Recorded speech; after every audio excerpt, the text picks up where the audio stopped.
مرحبا بيكم. النهاردة هنتكلم عن حاجة تقريبا كل ست حستها في وقت من حياتها. اللحظة اللي تكوني فيها لسه في العلاقة بس مش مرتاحة، مش عارفة ايه اللي مضايقك بالظبط، بس حاسة انك مخنوقة متعكننة ومفيش نفس. مش لانك بطلت تحبي ولا لانك اتغيرتي، بس لان في حاجات صغيرة بدأت توجعك.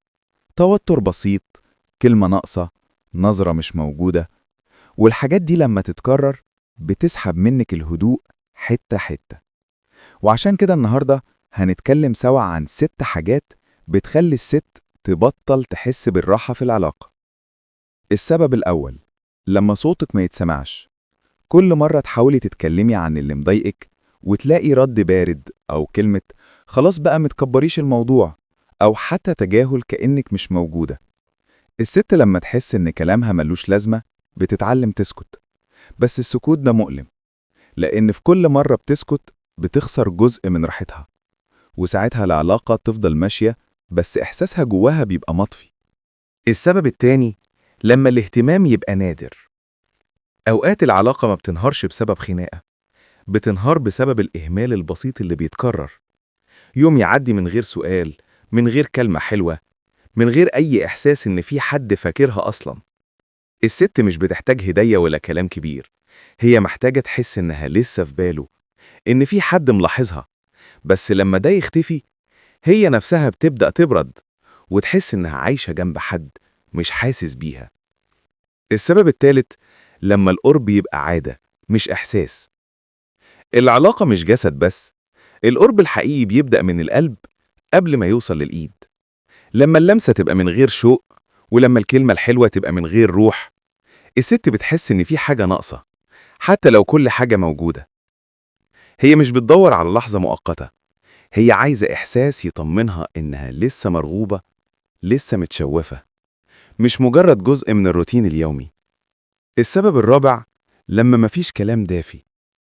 الست بتعيش على الكلمة الحلوة، مش لازم تكون شاعر، بس لما تقولها كلمة بسيطة زي وحشتيني من قلبك، هي بتحس إن العالم وقف لحظة وابتسم.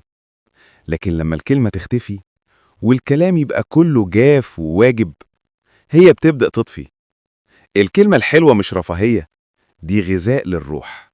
السبب الخامس، لما مفيش مساحة تكوني نفسك. الست لما تفضل طول الوقت بتحاول تكون كويسة، هادية، متفهمة، عقلة، علشان العلاقة ما تتأذاش، بتتعب.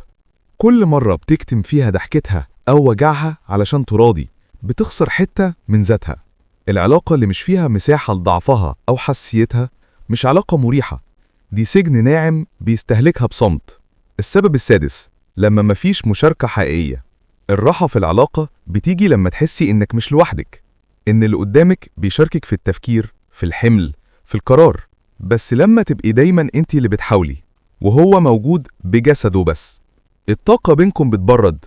الست محتاجة تحس إن في كتف حقيقي جنبها، مش بس وجود صامت.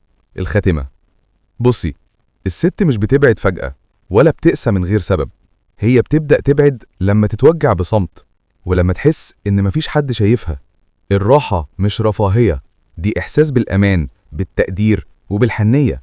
ولما الست تلاقي اللي يسمعها بجد ويطمنها من غير ما يحكم، هي مش بس بترتاح، هي بتظهر تاني.